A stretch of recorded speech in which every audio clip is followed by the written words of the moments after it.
Let's do this one. New Orleans 34. Patriots 0. Saints move to 3-2. Patriots fall to 1-4. This was another one where I was in the car for a little bit, listening to the local New England broadcast. So I was watching games on my phone and iPad. I wasn't driving the car. Good, because someone else was driving. It's getting quite hazardous. So I had to keep up with some of the stuff. And then I had New England on in the background.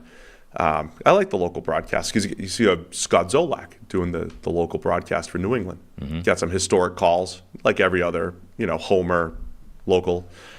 And he was very upset early in the game. Yeah. When the Patriots punted on 4th down in New Orleans territory, he's like, you got to go for it. You got to just do it. You got to go for it. And there's very many times he's just shaking his head. There's a play unfolding, and you hear him in the background wide open. When the Saints kept flipping the field with big plays. So Zoe's upset back in New England. But this was bad across the board. Mac Jones starts the game starts the scoring with a pick 6 to Tyrann Mathieu. Mac Jones now has 5 passing touchdowns and 4 touchdowns off of interceptions and fumbles, which is not good. No. So technically, the worst defeat in Bill Belichick's career was last week, where he lost by 35 points. This was only 34-0. However, I would be willing to argue that 34-0, 0, no points, is worse than a 35-point defeat where you've actually managed to score. Well, either way, the 2 worst defeats in Bill Belichick's career have come consecutively back-to-back. And this one, the Saints are not supposed to be one of the best teams in the NFL.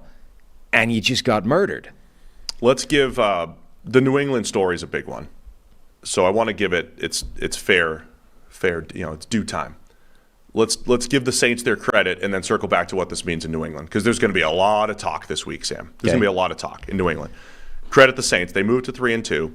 They're another team where if you could bottle up consistency. They didn't play horribly last week against the Bucs, but they were very disappointed, I'm assuming, losing in the Dome to a Bucs team that they're at least as good as on paper, and the Bucs really took it to them. So the Saints bounce back. Phrase I've used for the last 4 or 5 years with the Saints. They could play championship level defense. They did, right? They made every single throw. As bad as it is in New England, they were challenging every single throw. They're making life difficult for New England. They won up front. Carl Granderson just got paid on their defensive line. He's playing some great football. Alvin Kamara looking more like himself, and they created some big plays, right? They got the ball down the field a few times with, of course, the great Rashid Shaheed, Michael Thomas creating big plays, and Derek Carr looked a lot better than he had in previous weeks. Yeah, the Saints deserve credit. Probably the best game Derek Carr's had as quarterback of the Saints, and even a couple of his better throws fell incomplete. But that was, some really good ones, up along the sideline. Yeah, sure. If they get this version of Derek Carr all season long, this is kind of what we talked about of this is the guy that's capable of putting a team in the playoffs and maybe winning a game or 2 here or there before you run up against, San Francisco or somebody. And then I'm not sure how that works, but if they get this version of Derek Carr all season long, and he's probably still not 100% with that shoulder injury, that's a good sign for the Saints. This offense looked good. Chris Olave, Michael Thomas, Alvin Kamara back in the lineup. That was an impressive performance. So on the other side, the sky is falling in New England. It's fallen. It's done. Yeah. 72-3. They've collapsed. Been outscored the last 2 weeks. 72-3. And so say what you want about the post-Brady era in New England. For a couple of years, it looked like, I said this before the podcast, and I was wrong apparently. New England for the last couple of years felt like a team that pretty much can't beat good teams, right? They're just overmatched against the Bills and against the Cowboys last year. They're just overmatched. But against bad teams, they tend to beat up on them, or against a team that's comparable to them, which the Saints might look like on paper. They could pull those wins off. But now it's way worse than that. In New England. Yeah. It's way worse. Mac Jones has no confidence. He's got friends. He's got sources over there talking to people, sources close to Mac Jones. Which is so weird. Henry McKenna. I like Henry. is the one reporting it, and it's a shrewd move by Henry to talk to sources close to Mac Jones, which, by the way, could be Mac Jones' girlfriend. It could be Giselle. Like, who the heck knows? I assumed it was Giselle because she's got a history of blaming the receivers in New England.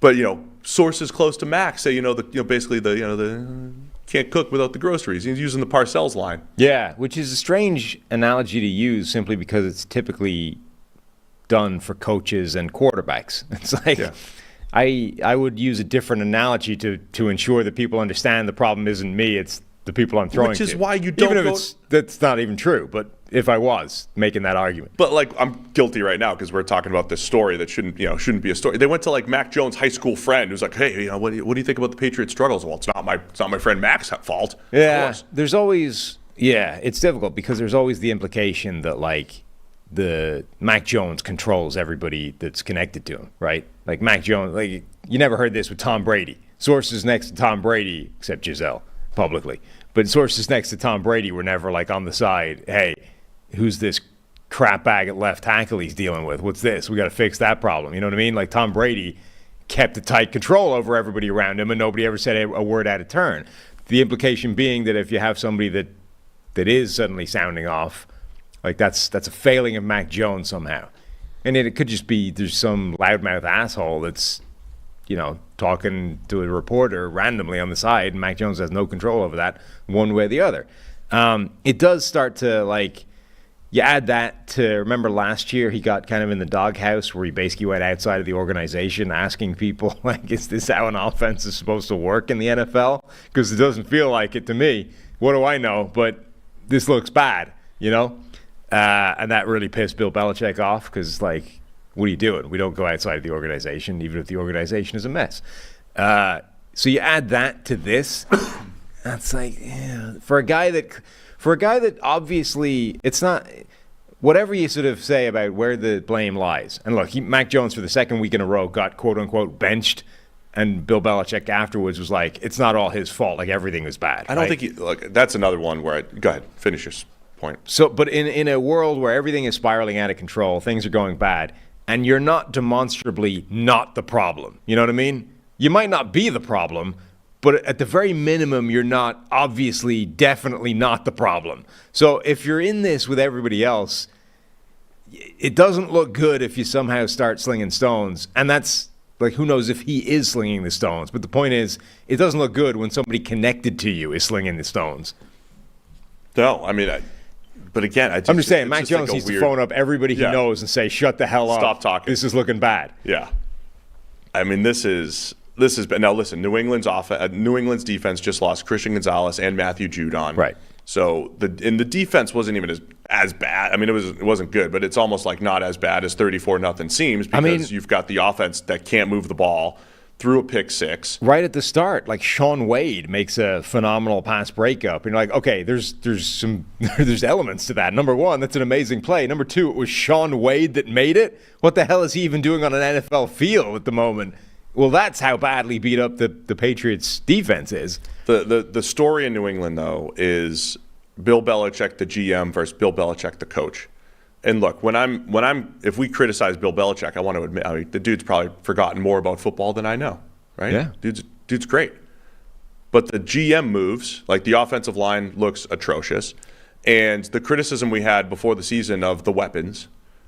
And, again, it doesn't mean it shows up on every play. I think the Patriots, they have plays where they get open, right? And Mac might miss them. They have plays where there's no separation. They have plays where the offensive line gets whooped, right? It's a full team effort there. But the personnel moves on offense, when other teams who have a rookie quarterback are a little bit more aggressive and they're getting the big shiny object. You know why the shiny object is important? Because they matter, right? I know the Titans lost yesterday. But if DeAndre Hopkins wasn't on that team, the Titans lose by 3 touchdowns. Yeah. Right? That's how important the number one receiver is. And that was a move they could have made. Now, I'm saying that's the move that you're considering there. So the Titans aren't the best example, but there was a game yesterday where DeAndre Hopkins just earns all the targets and is the offense for his team.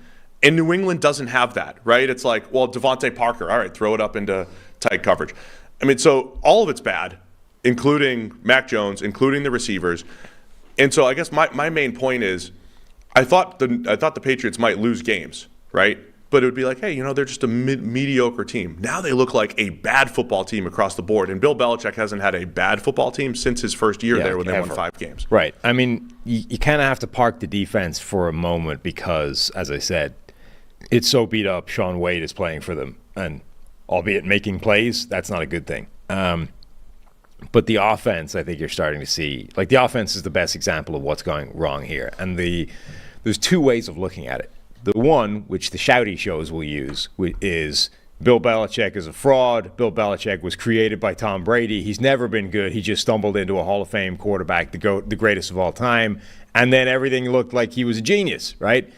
The actual analysis that has a bit more nuance than that would still blame him, but the blame would be a failure to adapt to a change in circumstance, which is when you have Tom Brady, all of a sudden, all of these like little moves of sort of moderate players with flaws but can be pieced together in a jigsaw that actually augment Brady and everything works look like genius, right?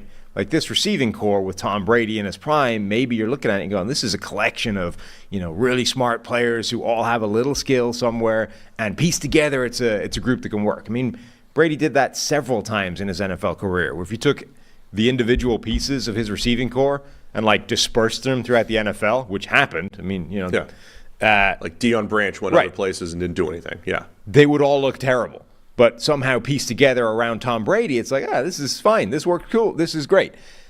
I think we're seeing like Brady's left. Mac Jones comes in. They've tooled around with the coaching and whatever. But the point is the approach has still kind of been the same, which is we just get all these like flawed players, mash them together, and that will create a thing that works. It isn't. And it might not be able to if you don't have a Tom Brady. So I think Belichick's, where he should deserve some criticism at this point, is like the failure to adapt to that. The fact that they had, a potential DeAndre Hopkins sitting there like waiting for a phone call, and instead they decided to bring in like Juju Smith-Schuster.